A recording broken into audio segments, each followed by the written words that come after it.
Jadi tidak ada biaya apapun, tidak ada jalur khusus, tidak ada titipan, tidak ada pihak yang dapat menjamin kelulusan. Bila ada pihak yang minta imbalan, nanti janji lulus, itu berarti nipu, bohong. Artinya kalau yang layak, yang bagus dia akan dapat, kalau dia akan dicari yang terbaik dia tentu akan dapat. Kepada putra-putri terbaik Indonesia, bangsa, inilah saatnya mengambil bagian dalam pengambilan data. Negara memanggil saudara-saudara sekalian untuk hadir di desa, kelurahan. IMF memperingatkan perekonomian dunia kini mulai bergeser menuju skenario yang lebih buruk seiring berlanjutnya konflik geopolitik di Timur Tengah. IMF pun menegaskan bahwa negara berkembang paling terdampak oleh krisis ini, di mana negara berkembang lebih rentan terhadap lonjakan harga minyak, pelemahan mata uang, dan arus modal yang tidak stabil. Dana Moneter Internasional memangkas proyeksi pertumbuhan ekonomi global akibat lonjakan harga energi yang dipicu perang di Timur Tengah.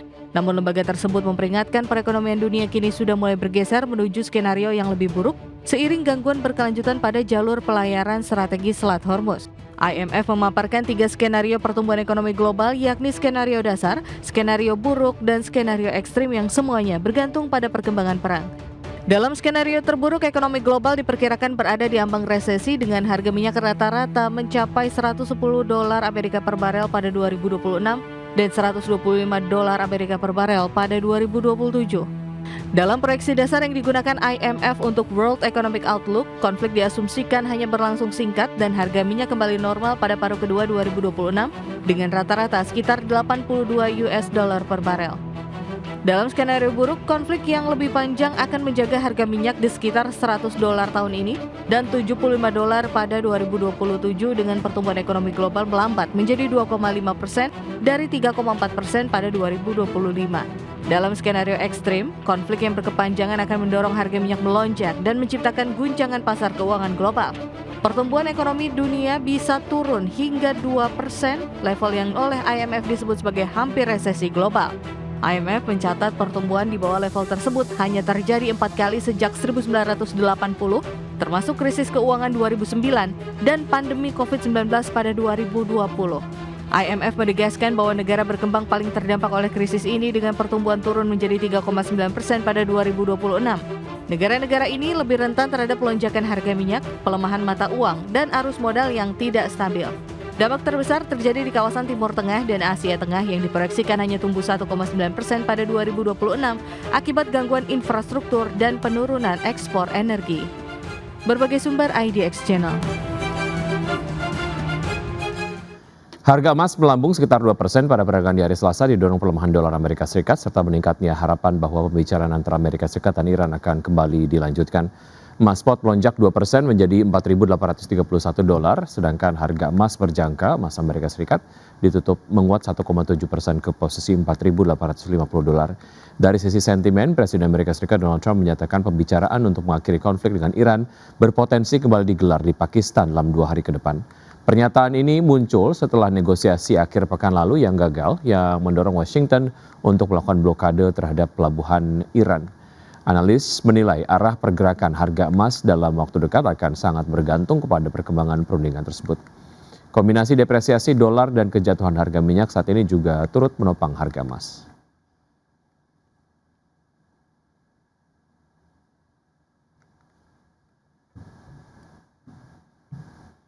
Ya, selanjutnya bursa update dari bursa global. Bursa saham Wall Street yang menguat pada perdagangan di hari Selasa dengan indeks Nasdaq Composite yang melesat hampir 2% dan mencatat kenaikan 10 hari berturut-turut.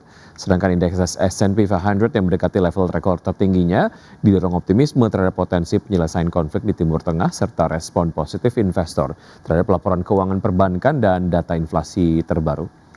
Pada perdagangan di hari Selasa, S&P 500 ditutup melonjak 1,18% ke level 6.967, Nasdaq Composite yang naik 1,96% ke level 23.639 dan Dow Jones Industrial Average yang menguat 0,66% ke posisi 48.535.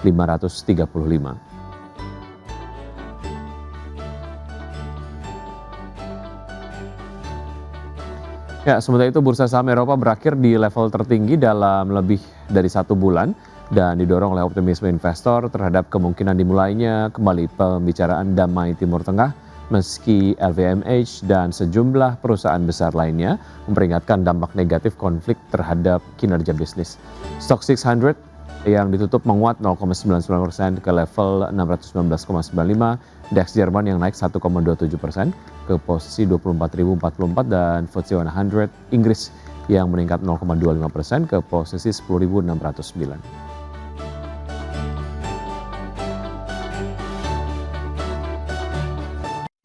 PT Indika Energi Tbk mengintip peluang perbaikan kinerja pada tahun 2026. Ya, tak hanya memanfaatkan pemulihan harga batu bara, perseroan juga makin aktif mendiversifikasi bisnis. Head of Corporate Communications Indika Energi, Ricky Fernando, mengatakan prospek kinerja perseroan diperkirakan akan lebih stabil pada 2026, seiring dengan pergerakan harga batu bara yang lebih kondusif meski tetap volatile. Perseroan menargetkan dapat memproduksi batu bara sebanyak 30,3 juta ton pada tahun ini.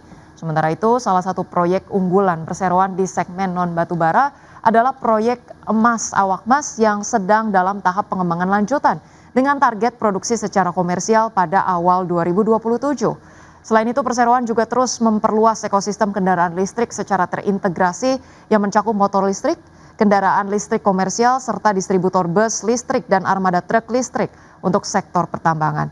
Untuk itu, perseroan menyiapkan belanja modal sebesar 380,4 juta dolar pada 2026 yang sebagian besar dialokasikan untuk pengembangan proyek awak emas, penguatan bisnis kendaraan listrik, hingga pengembangan bisnis logistik.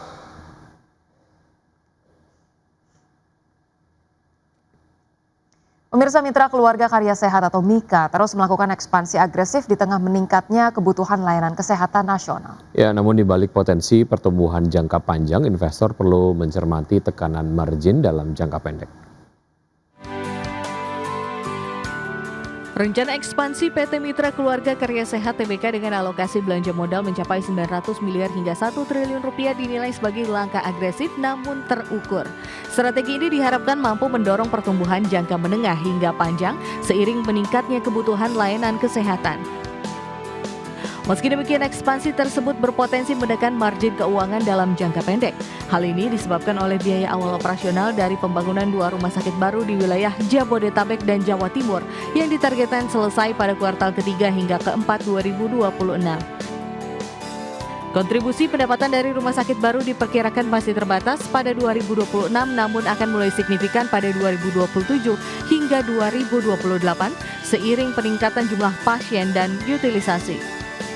Pembiayaan ekspansi yang berasal dari kas internal juga menunjukkan kuatnya likuiditas dan rendahnya risiko keuangan perusahaan. Berbagai sumber IDX Channel.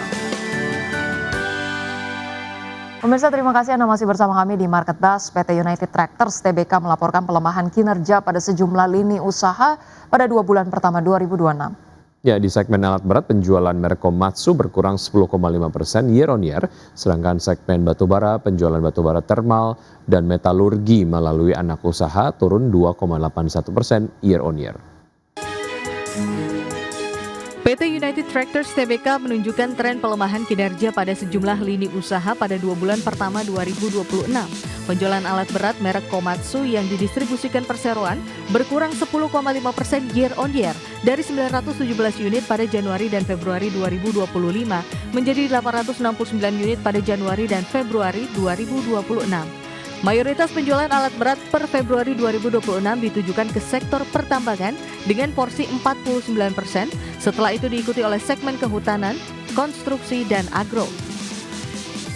Perseroan melalui PT Pama Persada Nusantara juga mencatatkan penurunan produksi batubara untuk pelanggan sebesar 6,85% year on year dari 21,9 juta ton pada Januari-Februari 2025 menjadi 20,4 juta ton pada Januari dan Februari 2026. Volume overburden removal juga terkoreksi 7,49% dari 169,6 juta bang kubik meter pada Januari-Februari 2025 menjadi 156,9 juta pada Januari dan Februari 2026. Sementara itu melalui PT Tuah Turangga Agung, perseroan juga mengalami penurunan penjualan batubara termal dan metalurgi sebesar 2,81% year on year dari 2,85 juta ton pada Januari-Februari 2025 menjadi 2,77 juta ton pada Januari-Februari 2026. Berbagai sumber IDX Channel.